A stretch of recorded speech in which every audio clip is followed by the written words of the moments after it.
Iran की तबाही का प्लान बनाने का आदेश दिया गया है। तो लंबी जंग से बचना चाहता है अब अमेरिका। ट्रंप के प्लान से मिडिल ईस्ट में टेंशन बढ़ गई है। मध्य पूर्व में एक बार फिर से युद्ध के बादल मंडराने लगे हैं। खबर यह है कि अमेरिकी राष्ट्रपति डोनाल्ड ट्रंप ने पेंटागन को ईरान के खिलाफ नई सैन्य रणनीति तैयार करने का निर्देश दे दिया है और अब यह कहा जा रहा है कि अमेरिका ऐसा ऑपरेशन चाहता है जो कम से कम समय में अपने सैन्य लक्ष्य हासिल कर सके और उससे लंबे युद्ध में ना उलझना पड़े। रणनीतिक हलकों में चर्चा है कि वॉशिंगटन ईरान की सैन्य और रणनीतिक क्षमताओं को बड़ा नुकसान पहुंचाने के विकल्पों पर तेजी से काम कर रहा है। अब ये माना जा रहा है कि अमेरिका की प्राथमिकता सीमित समय से निर्णायक कार्रवाई कर अपने हितों की रक्षा करना है। ट्रंप प्रशासन का आकलन ये है कि लंबे समय तक चलने वाले युद्ध न केवल अमेरिकी संसाधनों पर भारी पड़ेगा बल्कि पूरे मध्य पूर्व में अस्थिरता भी बढ़ा सकता है। अब ऐसे में संभावित सैन्य अभियान को तेज, सटीक और सीमित दायरे में रखने की रणनीति पर जोर दिया जा रहा है।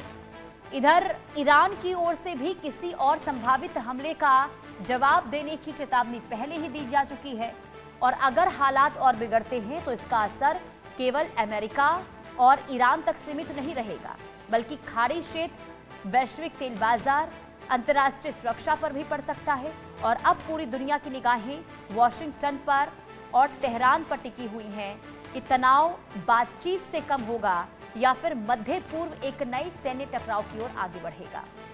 यानी कि इस वक्त मिडिल ईस्ट में तनातनी लगातार बढ़ रही है, लेकिन अब डोनाल्ड ट्रंप अगर नई रणनीति की बात कर रहे हैं और वो ये चाहते हैं कि जल्द से जल्द इस युद्ध को, इस जंग को खत्म किया जाए और ऐसे में पेंटागन को जो उनके द्वारा आदेश दिया गया है ईरान की तबाही को लेकर, ऐसे में सवाल ये कि क्या अब जो ये जंग है वो विध्वंसक हो सकता है।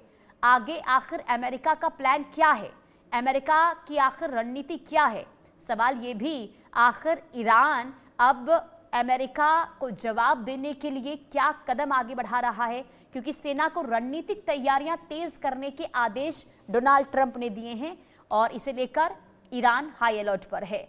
तो वॉशिंगटन तेहरान पर इस वक्त पूरा फोकस और कभी भी देखिए हालात माने जा रहे हैं कि बदलने वाले हैं, हालात फिर से बदल सकते हैं। 28 फरवरी को इस जंग की शुरुआत हुई, बीच में सीज फायर को लेकर समझौता हुआ, लेकिन इसके बावजूद भी बीच का रास्ता निकले अभी भी ऐसी संभावना कम है क्योंकि अमेरिका लगातार हमले कर रहा है, ईरान झुक नहीं रहा, अमेरिका पीछे हट नहीं रहा और ऐसे में अब अमेरिका ये चाहता है कि इस जंग को जल्द से जल्द निपटाया जाए क्योंकि अमेरिका ये समझ चुका है कि अगर जंग लंबी खींचती है तो नुकसान अमेरिका को भी भुगतना होगा, इसका खामियाजा अमेरिका को भी झेलना होगा। और यही वजह है कि अमेरिका की ओर से अब पेंटागन को ये आदेश दिए हैं कि आप अब नई रणनीति पर काम करें, सही रणनीति बनाएं, टारगेट सटीक हो ताकि ईरान की सैन्य क्षमता को कमज़ोर किया जाए। अब ईरान को इस तरीके से कमज़ोर करना है कि ईरान दोबारा से खड़ा ना हो पाए। ये रणनीति पर इस वक्त काम हो रहा है अमेरिका के अंदर और ऐसे में माना यह जा रहा है कि बहुत जल्द अमेरिका की ओर से कोई बड़ा हमला किया जा सकता है ईरान के ऊपर, क्योंकि अब अमेरिका ये पूरी कोशिश कर रहा है कि जहां जहां पर ईरान के खुफिया सैन्य ठिकाने हैं उन तक पहुंचना है, उनको नेस्तनाबूद करना है। और यही वजह है कि अब लगातार देखिए अमेरिका की ओर से बैठकें भी हो रही हैं, वॉशिंगटन में लगातार बैठकें और नई रणनीति पर इस वक्त प्लानिंग करता हुआ अमेरिका नजर आ रहा है। तो अमेरिकी राष्ट्रपति डोनाल्ड ट्रंप ने इसी बीच एक बार फिर से बड़ा हमला होगा ये चेतावनी ईरान को दी है, बड़े हमले की चेतावनी दी गई है और ऐसे में माना यह जा रहा है कि बहुत जल्द बड़े हमले हो सकते हैं अमेरिका की ओर से ईरान पर। कर्नल संतपाल राघव रक्षा विशेषज्ञ के तौर पर हमारे साथ जुड़ चुके हैं। सर, बहुत स्वागत है इंडिया न्यूज पर आपका। सर, जरा मैं आपसे समझना चाहूंगी कि इस वक्त क्या हो रहा है मिडिल ईस्ट में, क्योंकि समझौता टूटता है सीज फायर को लेकर, हमले फिर से शुरू कर दिए जाते हैं। अब अमेरिका ये तैयारी कर रहा है कि इस जंग को जल्द से जल्द निपटा लिया जाए। ऐसे में क्या समझ आ रहा है, क्या रणनीति पर इस वक्त अमेरिका काम कर रहा है? जी देखिए, आज मिडल ईस्ट यानी कि मध्य पूर्व एक संवेदनशील समय से गुजर रहा है,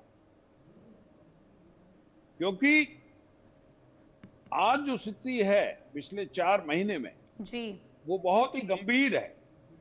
और जो भी पीस एग्रीमेंट हुए वो भी पूरे नहीं चल पाए। That is number 1। अमेरिका में जो ऑर्डर्स दिए हैं ट्रंप साहब ने पेंटागन को विकल्प तैयार करने का, यानी कि डिटरेंस कूटनीति के द्वारा, कि ये एक मैसेज दिया गया है और विकल्प सारे उन्होंने खोले हुए हैं कि कौन से विकल्प शॉर्ट टाइम के अंदर हम इस जंग को जीत जाएंगे। That is number 2। और इसके अलावा उन्होंने जो अपनी डिप्लॉयमेंट्स हैं, यानी कि जो उनकी सेना है या उनके बेसिस हैं मिडल ईस्ट में या उनके नजदीक जो है, उनको भी डिप्लॉयमेंट्स को भी उन्होंने शिफ्ट किया है और ऐसा प्रेशर बना रहे हैं ईरान के ऊपर कि ईरान जो है वो एक फ्री पैसेज दे। और जो डिटरेंस के तौर पे ये रणनीति बनाई जा रही है और इसके अंदर अमेरिका अपने सब संसाधनों को लेकर ये पूरा कर रहा है और शिफ्टिंग और एस्केलेट भी कर रहा है इसको, और अपना मीडिया के द्वारा भी इसको एस्केलेट कर रहा है और जो अंदर की रणनीति है उसके द्वारा भी वो पूरा दबाव बना रहा है ईरान के ऊपर। जी, लेकिन दबाव तो काम नहीं आ रहा है ना सर, क्योंकि देखिए धमकियां बीते 4 महीनों से डोनाल्ड ट्रंप के द्वारा ईरान को दी जा रही है, लेकिन अब तक तो कोई खास असर ईरान पर पड़ा नहीं है, क्योंकि ईरान तो अभी भी कह रहा है कि हमारे पास अभी ताकत है, हमारे पास अभी भी अत्याधुनिक हथियार हैं जिनका इस्तेमाल अभी जंग में हुआ ही नहीं है। और ऐसे में माना जाए कि जो प्रेशर क्रिएट करने की कोशिश हो रही है डोनाल्ड ट्रंप के द्वारा, या फिर ईरान अगर अभी तक झुका नहीं है तो क्या आगे झुकने की संभावना है क्या ईरान की? देखिए, ईरान का स्टैंड बड़ा क्लियर है। उन्होंने पिछले 40 वर्ष से पूरी सैंक्शंस अमेरिका की जो है उस दौर से गुजर गए और वो सक्सेसफुल रहे और उनको कुछ खोने को ज्यादा नहीं ही। उनके सर्वोच्च जो रिलीजियस लीडर थे उनका भी जो है शहीद हुए। पूरे देश के अंदर उनको एक लगा हुआ है कि हम झुकेंगे नहीं। और कोई भी देश अगर वो 4 महीने तक वॉर को लेके गया है, चाहे वो आज अमेरिका एक बहुत बड़ी शक्ति है, सब संसाधन है उसके पास, पर इन लोगों के पास मॉरल करेज और अपना ऑनर जो है वो उसकी लड़ाई है। आज हम कंपेयर करें military power, economical power, diplomatical power और वेपन एंड इक्विपमेंट, वो अमेरिका के पास कई गुना है। लेकिन ईरान के पास जो है, ईरान एक ऑनरेबल सेफ पैसेज चाहता है इस वॉर के अंदर।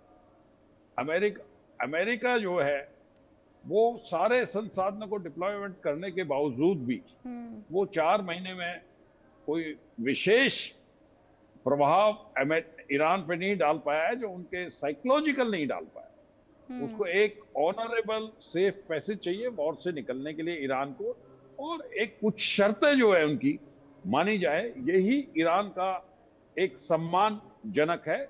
और ईरान के पीछे भी आज विश्व में शक्तियां हैं, जो उसको रशिया है, चाइना है, ये इसके पर्दे के पीछे से इसको मदद कर। तो ये एक अमेरिका जो है अपना डिटरेंस और मिलिट्री प्रेशर बना रहा है कि ईरान जो है उनकी दी हुई शर्तों पर समझौता कर ले। जी, लेकिन सर जरा ये भी समझाइए, क्योंकि देखिए अमेरिका के पास अत्याधुनिक हथियार हैं और जिसकी तैनाती भी इस जंग में अब शुरू हो गई है। B-1 bomber, B-2 bomber, F-22, ये तमाम ऐसे बॉम्बर हैं जिनकी तैनाती अमेरिका की ओर से की गई है। लेकिन क्या इन तमाम हथियारों का जवाब देने में ईरान सक्षम है? मान लीजिए कि अगर इन बॉम्बर्स के जरिए अमेरिका हमला करता है तो फिर ईरान की क्या स्थिति होगी? जी, देखिए, अमेरिका ने वियतनाम के अंदर भी कारपेट बम्बिंग की, और लेकिन उन्होंने कोई अचीवमेंट नहीं किया, रिजल्ट्स जो ग्राउंड लेवल पे नहीं किए। और इस पर्टिकुलर एरिया में स्टेट ऑफ हॉर्मुज, ये ईरान को इनहेरेंट जो है डिफेंडेबिलिटी देता है, यानी कि उनकी जो भौगोलिक स्थिति है, जो भौगोलिक उनका वो है, वो उनको पूरा उसका फायदा है। और उसकी वजह से अमेरिका अपने ग्राउंड ऑपरेशन लॉन्च नहीं कर पाया, ये उनके पक्ष में है। और ईरान बहुत मजबूती से स्टेट ऑफ हॉर्मुज को डिफेंडेबिलिटी कर सकता है। अमेरिका ने इस रणनीति को उन्होंने विकल्प ढूंढा था, और उन्होंने पूरा उनके पास रिकॉनसेंस और उनके पास में military power, naval power, air power है, लेकिन ग्राउंड ट्रूप्स अमेरिका हमेशा हेजिटेट करता है, वो अपने आदमी नहीं खोना चाहता। ईरान को भी ये चीज बहुत अच्छी तरह से मालूम है, इसलिए ईरान जो है एक मजबूती से खड़ा है। वो अपने टर्म्स ऑफ रेफरेंस, जो उसकी जो बेसिक बुनियादी एग्रीमेंट की शर्तें हैं, उनके साथ जाना चाहता है। जी। लेकिन देखिए अब सर, क्योंकि इस जंग में अब तक ईरान क्या कर रहा था? ईरान ये कर रहा था कि खाड़ी देशों में जहां जहां पर अमेरिकी सैन्य बेस है वहां पर हमला कर रहा था, लेकिन अब तो कुवैत, बहरीन की ओर से भी पलटवार करने शुरू कर दिए गए हैं। ईरान पर दोनों ही देशों ने हमला किया है, तो अब ये माना जाए कि युद्ध का जो दायरा है वो बढ़ सकता है। देखिए, अमेरिका जो अपने जो बेसिस हैं उसके, उनको रीएक्टिवेट करेगा, बिकॉज अमेरिका के वही बेसिस है जो मैक्सिमम लीथल फायर पावर और लीथल जो अटैक्स है वो ईरान पे उनके द्वारा ही पहुंचाया जाता है। वो इकोनॉमिकल भी है।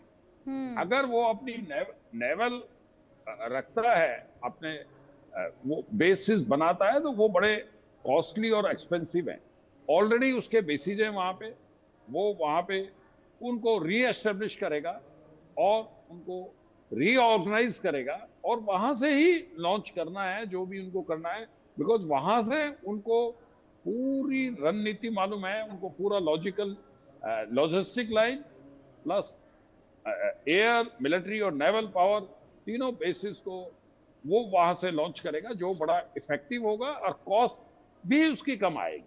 और उसमें जो उसका पूरे उस एरिया में जो उसके बेसिस है वो भी बहुत एक्टिवेट हो जाएंगे और दोबारा से रीऑर्गेनाइज हो जाएंगे। जी। बिल्कुल, लेकिन सबसे बड़ा सवाल यही है ना कि सर देखिए, आप कह रहे हैं कि दोबारा से रीऑर्गेनाइज अमेरिका की ओर से उन तमाम सैन्य बेस को किया जाएगा, लेकिन अब तक जो जंग हमने देखी है उसमें ईरान को तो नुकसान हुआ ही है। जैसा आपने भी कहा कि ईरान के पास अब खोने के लिए कुछ बचा नहीं है और इसलिए वो डटकर सामना करना चाहता है। लेकिन इस जंग में अमेरिका को भी तो क्षति पहुंची है ना, अमेरिका को भी भारी पैमाने पर नुकसान हुआ है।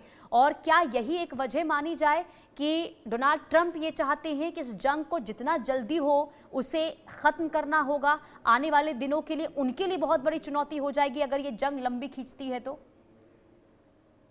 जी, देखिए, जो विकल्प अमेरिका पेंटागन के साथ में जो एवेल्युएट कर रहे हैं, जो मूल्यांकन कर रहे हैं, वो एक इकोनॉमिकल एक फर्स्ट प्रेफरेंस होती है कि हम वॉर को लंबा ना ले जाएं और शॉर्ट रूप में वॉर को जो है हम खत्म।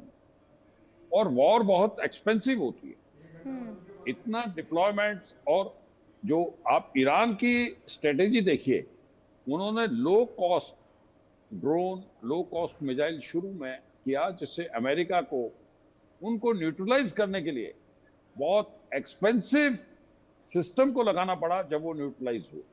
तो अमेरिका एक शॉर्ट टर्म पे जाना चाहता है, बिकॉज उसका भी तो इकोनॉमी जो है बर्बाद हो रही है, उसकी भी अशांति हो रही है।